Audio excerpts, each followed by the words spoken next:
El objetivo de este video es que repasemos juntos algunos de los conceptos principales que estuvimos trabajando en nuestras clases, que reforcemos y focalicemos en lo más importante. Como bien saben, estamos trabajando, chicos, la unidad 1, que es la filosofía, y en este caso particular vamos a analizar el punto 6 de nuestro módulo 2, que es ¿quién es el filósofo? El tema que vamos a trabajar durante esta clase, entonces, son las características generales de los filósofos, es decir, antidogmatismo y la problematización de la realidad. Como habíamos visto, los filósofos tenían distintas características generales y hemos recorrido diversos autores que las van trabajando. Entre ellos hablamos de Eugenio Pucciarelli, un gran filósofo argentino, quien decía que el filósofo busca el saber por sí mismo, es decir, no lo va a buscar por algún tipo de utilidad, en contraste con cualquier otro tipo de disciplina científica, donde el saber me sirve concretamente para algo. Por ejemplo, habíamos hablado de la ingeniería, el saber me permite efectuar una construcción. En cambio, con la filosofía no veo nada tangible, no hay una construcción, no hay algo fuera del sujeto que yo pueda ver. Por eso muchas veces se habla de que es la filosofía un saber inútil. No busca el saber por la resonancia que pueda producir en el sujeto que lo posea, ya sea por un encanto, una fascinación, algún tipo de goce, sino por otro tipo de razón. El filósofo busca la verdad, ya sea grata o penosa, le depare dolor o le depare placer, pero el filósofo, según Pucciarelli, busca saber la verdad. Quiere superar también lo concreto, el aquí y el ahora, trascender todo lo que sean los límites de la experiencia, aunque él mismo parta de la experiencia concreta para poder realizarse preguntas filosóficas. Es por eso que es importante siempre partir de la realidad, para a partir de ahí realizar un proceso de abstracción y un preguntarnos críticamente sobre esta realidad. En ese sentido, el autor establece que la filosofía es un saber de la totalidad, un saber que busca tener una unidad y que busca saber también los fundamentos de las cosas. Y este saber no pasa desapercibido en la vida del hombre, no queda disociado de nuestras vidas, sino que la comprensión de una verdad filosófica me transforma a mí interiormente, despierta en mí posibilidades de realización moral que antes permanecían ocultas o inoperantes, dice el autor. Configura desde adentro mi propia personalidad y se va a traducir en mi comportamiento exterior. La teoría se traduce en práctica, el saber en un camino de vida. Esto es importantísimo porque los saberes a los cuales accedemos filosóficamente nos transforman. Saber si existe el mal, saber si existe el bien, son verdades que a mí me transforman y me van a permitir actuar de una u otra manera.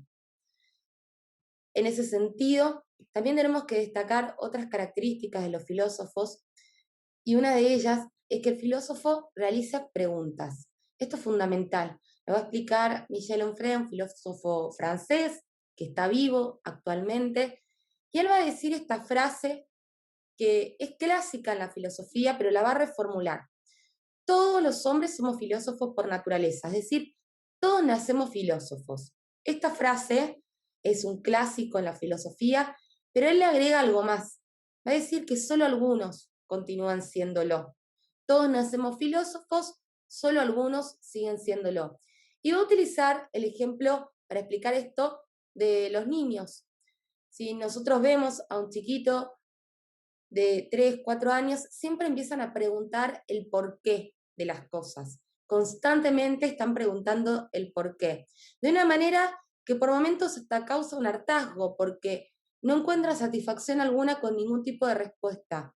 Y sin embargo, Michel Onfray nos invita a preguntarnos por qué dejamos de preguntar en algún momento. Porque ya encontramos la respuesta, porque nos enseñaron que las preguntas causan hartazgo, porque simplemente es más fácil escuchar la respuesta de un otro y dejar de preguntar.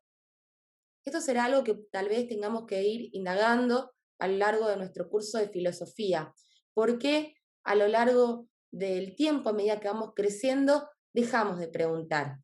Nuestro curso de filosofía, en ese sentido, como ya hemos hablado varias veces, es una invitación a retomar justamente esto, a volver a hacernos preguntas, a mirar la realidad preguntándonos, no como algo dado, como algo cierto, sino como algo que yo puedo cuestionar, que puedo preguntarme por qué las cosas son así.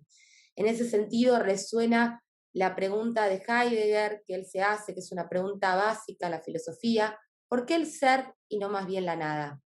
Esta es una pregunta que, como dice Michel Onfray, los chicos se la hacen. ¿Por qué no las dejamos de hacer? ¿Por qué aceptamos las cosas como son directamente? ¿Y por qué no las cuestionamos? El filósofo, entonces, para este autor, es quien no renuncia, el que siempre se plantea preguntas. Es una revelación hacer filosofía. En ese sentido, podemos realizar una síntesis de este tema, de esta primera parte, ¿no? Que es que el filósofo tiene una gran curiosidad intelectual que lo lleva a plantearse permanentemente interrogantes. Hay una búsqueda del saber por el saber mismo. Hay un compromiso de vida con sus teorías. Hay una disposición permanente a reflexionar, rechazando las respuestas más simples, las que ya nos vienen dadas, las ya hechas y las ya aceptadas, por otras nuevas, más complejas y mejor fundamentadas. Es este ejercicio constante de buscar fundamentación a las preguntas que uno se hace. Y el filósofo también tiene un espíritu crítico frente a las posturas ajenas y sobre todo frente a las propias, que nos lleva a corregirlas, a completarlas y a veces incluso a abandonar esas posturas que yo tengo y adoptar otras. Es un camino siempre de reflexión, de reelaboración de mis propios pensamientos. Como hemos visto, hay un montón de características que tienen los filósofos. Estas son 5 que podemos sintetizar. Y ahora nos vamos a concentrar en 2, porque de alguna manera engloban todas estas características y engloban las características que deben tener un buen filósofo. Y ellas son el antidogmatismo y la problematización de la realidad. Como estamos acostumbrados, vamos a ir recorriendo estas características a través de diversos autores. El antidogmatismo es una postura que rechaza justamente todo dogma dado. Acá nosotros trabajamos un texto en particular de un filósofo argentino, también de Eduardo Rabossi, quien empieza su texto planteándose cómo responder al interrogante de qué ejerce el filósofo. ¿Qué es ser filósofo? Cuando a uno le preguntan qué es lo que hace y uno contesta, bueno, hago filosofía, él dice, tengo distintos tipos de interlocutores. Hay gente que se queda perpleja ante esta respuesta de hacer filosofía, ¿qué es eso? Hay gente que puede responder con agresividad, diciendo que ellos no tienen tiempo para pensar, que están trabajando. Él incluso propone un tercer tipo de interlocutor, que es el interlocutor envidioso, que sería el que propone, bueno, ojalá yo tuviese tiempo para hacer eso, pero no puedo. Y en cuarto lugar, que es en el que nos vamos a detener, un interlocutor suspicaz, es decir, aquel que sospecha de esta tarea que es hacer filosofía. Y Rabossi asocia esta suspicacia a cierto dogmatismo en el pensamiento. ¿Por qué? Porque el interlocutor suspicaz lo que sospecha del filósofo es que el filósofo es un vehículo de ideas o de actitudes de alguna manera peligrosas. ¿Dónde radica este peligro de la filosofía? En que la filosofía ayuda a pensar justamente. La filosofía sirve como crítica de la realidad, como crítica de mis propios prejuicios, como crítica de mis posturas y de las posturas ajenas, e invita a pensar y a generar siempre nuevos pensamientos. Entonces, el suspicaz justamente lo considera peligroso porque me saca de esta zona de confort, podríamos decir, que es el dogmatismo, de las ideas que yo ya tengo, del pensamiento que yo ya tengo establecido, y me invita a ejercer justamente una autocrítica sobre mi propia estructura mental. En este sentido, tenemos que ver entonces en qué consiste ser dogmático y por qué justamente Rabosi lo va a rechazar. Habíamos dicho en nuestras clases que el dogmático es aquel que se aferra a una verdad o a un conjunto de verdades y los da por cierto, de una manera cerrada, de una manera en que nunca lo quiere poner a prueba, no lo quiere ni siquiera terminar de justificar racionalmente. No acepta una crítica racional, siempre justificada, a su propia postura. Entonces, el autor establece este esquema que estamos viendo en pantalla de cómo sería esta estructura mental de una persona dogmática. Y dice que, bueno, la estructura mental del dogmático es de la siguiente manera, opera así. Existe un conjunto de verdades fundamentales acerca de X, Y o Z. X, Y o Z acá lo podemos reemplazar por lo que uno quiera, es decir, un conjunto de verdades sobre el mundo, o sobre el otro, o sobre las personas. Yo dogmático entonces conozco estas verdades. Fíjense que el dogmático se pone en el lugar en el que él posee el conocimiento de una verdad. Esas verdades, justamente, entonces, en tercer lugar, por ser lo que son verdades para él, no exigen una justificación racional y, sobre todo, no pueden ser sujetas a críticas racionales. Es decir, no las justifica ni tampoco permite que un otro entre en ese sistema de ideas y ejerza una crítica racional a ese sistema de ideas. No lo somete nunca a una discusión. Fíjense que es una actitud cerrada que siempre se aferra a un dogma, es decir, a una afirmación, a una proposición que da como verdadera siempre, en todo lugar y en todo tiempo.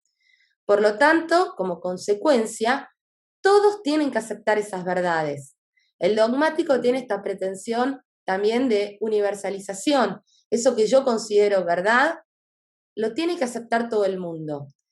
El mundo, de hecho, es mejor si el resto lo acepta. Y quienes no lo acepten están en el error y el error no merece ser tolerado. Fíjense que hay una actitud de intolerancia por parte del dogmático, hay una actitud en la cual él se establece a sí mismo como poseedor del conocimiento y poseedor de la verdad. Y todo lo que es ajeno a eso no puede entrar dentro de este sistema de pensamiento. Todo lo que es ajeno a eso está del lado del error, del lado del mal, del lado del no conocimiento. Fíjense que es una actitud realmente muy cerrada que no permite tampoco y no reconoce la capacidad de un otro de alcanzar la verdad y de poder conocer, si no se ajusta a este esquema dado, a las verdades dispuestas, es decir, a los dogmas, a este conjunto de verdades fundamentales de las cuales él parte y puede conocer el mundo a través de ellas. En ese sentido, podemos ver varias cosas interesantes, ¿no? De esta estructura mental que es el dogmatismo. Que el dogmatismo no es una cuestión de contenidos, fundamentalmente. Acá no estamos diciendo esta verdad o esta otra afirmación es dogmática, sino que es una cuestión de estructura mental. No importa el contenido, no importa que sean incluso contenidos opuestos, dos personas que sean dogmáticas, su estructura mental lo va a hacer, no importa qué contenido esté tratando de establecer, ¿no? Que dentro del modelo dogmático no hay posibilidad de resolver racionalmente ningún conflicto, pues lo único que cabe es la anatematización del contrario. Anatematizar es constituir al otro en portador del error, portador del mal, es convertirlo de alguna manera en un hereje, ¿no? Entonces, no hay lugar nunca para un conflicto, para que algo haga ruido, ¿se entiende? Ni para resolverlo de una manera racional a este conflicto, sino que directamente si hay conflicto, lo desecho porque el otro está en el error. Y en ese sentido, en tercer lugar, esta estructura mental del dogmático nos muestra que todos los dogmáticos son iguales, pese a que discrepen, ¿no? Dado que poseen la misma estructura mental, el mismo estilo de pensamiento. En ese sentido, podemos decir que si hay un rasgo que va a caracterizar al filósofo es justamente no optar por este tipo de estructura mental, sino por ser antidogmático. El filósofo no es que no crea que exista la verdad, él puede creer que existen verdades, puede llegar a verdades fundamentales sobre el mundo, sobre el ser humano, sobre la vida. Pero sin embargo, la actitud, la estructura mental es lo que va a cambiar. El filósofo va a buscar justificar racionalmente estas verdades y si se ofrece una justificación racional diferente o se ofrece otra verdad que pueda poner en jaque las verdades que él sostiene y son fundadas racionalmente, las va a aceptar y va a tratar de resolver siempre desde el uso de la razón el conflicto en sus ideas que se pueda presentar. Entonces, la filosofía no sería un vehículo de ideas peligrosas, tampoco no tiene nada que ver con sostener una ideología, sino por el contrario, el único pensamiento o la única bandera que sostiene la filosofía es el antidogmatismo, una actitud crítica, racional y el respeto por el poder justamente que tenemos todos los seres humanos de ejercer esta crítica racional. Ahora bien, la segunda característica del filósofo que vamos a ver, y la vamos a ver a través de un texto del filósofo Bertrand Russell, es que el filósofo, justamente por esto de ser antidogmático, problematiza constantemente la realidad. Russell va a partir de una pregunta: ¿cuál es el valor de la filosofía y por qué debe ser estudiada? Entonces él también tiene dos interlocutores a los cuales se va a oponer, que va a ser por un lado la influencia, digamos, de las ciencias y por otro lado el saber práctico de los negocios. Es decir, ante las ciencias físico-experimentales que nos ofrecen un modelo de verdad y ante el mundo, digamos, de los negocios, el mundo práctico, que nos ofrece también una respuesta práctica, él se pregunta, ¿qué valor tiene la filosofía? Si la verdad la ofrecen las ciencias físico-experimentales y la utilidad, el mundo del negocio, ¿cuál es el valor entonces de la filosofía? Pareciera que es una ocupación inocente, pero frívola e inútil. No me daría verdades, ni tampoco me daría ningún valor práctico. La conclusión a la que va a llegar Russell es que el valor de la filosofía está justamente en su real incertidumbre. El valor de la filosofía está en las preguntas, es decir, el punto de partida, no tanto en las respuestas que me va a dar la filosofía, sino en el hecho de que la filosofía se realiza preguntas. Es decir, el valor de lo incierto, no tanto de las certezas a las que puede llegar, por supuesto, la filosofía, sino el valor de lo incierto, del mundo por descubrir, de los problemas por generar, de las preguntas por realizar. En ese sentido, el autor va a distinguir entre dos actitudes, una actitud no filosófica y una actitud filosófica. La actitud no filosófica sería la de aquel ser humano, la de aquella persona que es prisionera de los prejuicios que derivan del sentido común, de las creencias habituales en su tiempo y en su país, dice el autor, y de las que se han desarrollado en su espíritu sin la cooperación ni el consentimiento deliberado de su razón. Es decir, uno no ejerce una actitud filosófica cuando acepta todo prejuicio, cuando acepta toda creencia, ya sea cultural, ya sea familiar, ya sea social, y nunca la pone en cuestionamiento. Es decir, cuando me convierto en un prisionero de estas creencias.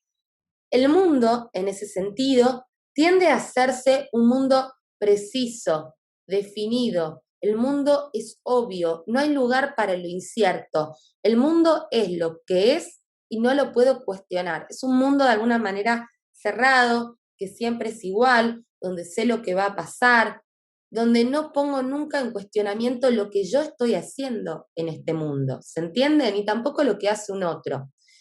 Los objetos habituales para el no filósofo no le suscitan justamente ningún tipo de problema. Yo no me pregunto por qué las cosas son, por qué las cosas están acá, cómo es que las conozco, por qué yo tengo esta capacidad para conocer. No hay nunca un ejercicio crítico sobre cómo es que yo adquiero este conocimiento del mundo. Y todas posibilidades, las posibilidades que no me sean familiares, es decir, todo aquello que se me presente como distinto a mí, lo rechazo. Justamente esta actitud no crítica, acrítica y hasta podríamos decir dogmática del no filósofo, uniéndolo, ¿no?, con el texto anterior que vimos, implica un rechazo de todo lo que no me es familiar, de todo lo que es ajeno, de todo lo que es distinto a mí y a mi sistema de creencias. Por el contrario, la actitud filosófica me invita a cuestionarme, a realizar preguntas, hasta incluso sobre los objetos más ordinarios. Es decir, ¿se acuerdan que en clase nosotros habíamos hablado de cuestiones ordinarias? Ordinario en filosofía significa normal, cotidiano, que sea algo de todos los días. Como por ejemplo podía ser tomarme el colectivo, ir al supermercado.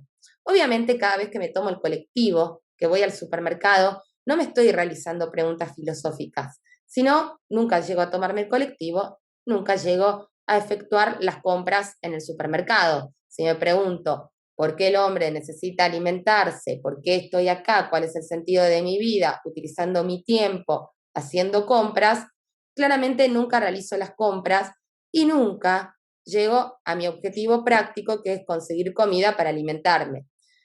Tiene que estar eso, digamos, de la supervivencia siempre dado, la finalidad práctica. Pero yo me puedo preguntar sobre estas cuestiones, digamos, ordinarias, cotidianas, puedo realizar preguntas filosóficas. Es decir, ante la espera del colectivo, por ejemplo, preguntarme qué es el tiempo, hacer un salto a abstracción, preguntarme por qué invierto el tiempo haciendo nada. ¿Existe la nada? Fíjense cómo van derivando a distintas preguntas, pero fundamentalmente, ¿qué es el tiempo? ¿Qué es este tiempo cotidiano que yo estoy invirtiendo en este momento? ¿Por qué tengo que dirigirme hacia mi trabajo? ¿Por qué el hombre debe trabajar en este mundo? Entonces, esas son preguntas que me pueden suscitar los objetos, justamente, como decíamos, más ordinarios, más cotidianos, las situaciones del día a día. Estas preguntas que se hace el filósofo no generan, no dan, no otorgan nunca ninguna certeza. Si yo voy a la filosofía buscando certezas, no voy a encontrar nada. Por supuesto que, como decíamos, puedo llegar a encontrar algunas verdades, puedo encontrar algún tipo de certeza, pero la verdad absoluta, la certeza absoluta no, porque la actitud filosófica consiste siempre en estar preguntándome. El filósofo también sugiere siempre diversas posibilidades que amplían el pensamiento humano y libran a la persona de esta tiranía que habla Russell de la costumbre. La costumbre se transforma justamente en un tirano porque siempre estoy sometida a ella. En cambio, la filosofía, la actitud no filosófica, me invita a salir de este mundo del cual estoy acostumbrado, en las actitudes que siempre ejerzo por costumbre y ejercer una actitud crítica sobre ellas. Por lo tanto, la actitud filosófica rechaza justamente el dogmatismo como algo que lo considera arrogante y que nunca nos introduce en la región de la duda liberadora. Le habla de esta duda que nos libera. Fíjense, chicos, que tiene que ver con uno de los orígenes del filosofar, justamente la duda, y esto nos remite a Descartes, la duda metódica que me permite alcanzar algún tipo de certeza, me saca de todo este mundo de ilusiones para buscar alguna certeza firme y poder establecer realmente el conocimiento, poder empezar a ejercer la filosofía.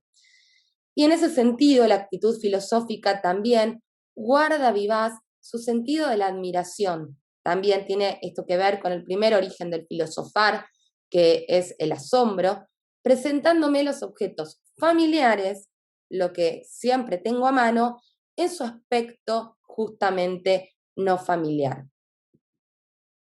Entonces, para concluir esta clase de hoy, la filosofía tiene que ser estudiada no por las respuestas que puede dar a los problemas que plantea, que los da, efectivamente, sino por el valor de los problemas mismos, porque estas respuestas pueden variar a través del tiempo y ninguna puede ser conocida como verdad o como verdadera de una manera absoluta.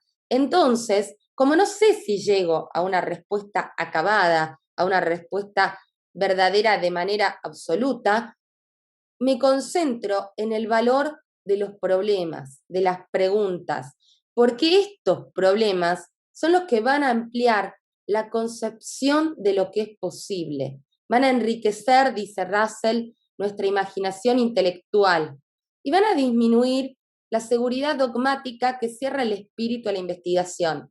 Fíjense que habla de disminuir, porque como hablamos muchas veces en clases, siempre somos dogmáticos respecto a algo. Es muy difícil no ser dogmático, es decir, ser absolutamente antidogmático. Es un ejercicio que nos lleva toda la vida, de hecho, pero que es importante ejercerlo. Y va a concluir Russell hablando de que la filosofía tiene que ser estudiada porque por la grandeza del universo que la filosofía va a contemplar, por esta grandeza del mundo que tengo afuera y del universo, el espíritu a su vez se hace grande y llega a ser capaz, dice Russell, de unirse con este universo que va a constituir su supremo bien. Porque el mundo, porque el universo que tiene fuera y al que debe unirse el ser humano es el bien para él mismo. Fíjense, para ir concluyendo con nuestra clase de hoy, qué importante es esta problematización de la realidad que establece Russell, porque justamente también nos habla de rechazar todo dogmatismo y también de abrazar estos orígenes del filosofar, no solo el asombro y la duda, sino también estas situaciones límite de las cuales habíamos hablado en nuestro módulo anterior, porque ellas son las que conmueven, digamos, todo nuestro mundo conocido, las que lo ponen en jaque y nos abren a posibilidades nuevas, justamente. Bueno, con este tema concluimos las características del filósofo. En nuestra próxima clase vamos ya a empezar a hablar de Sócrates como modelo de filósofo. Cualquier duda que tengan, cualquier consulta, cualquier aporte a nuestra clase, pueden escribirme a través de nuestra aula virtual.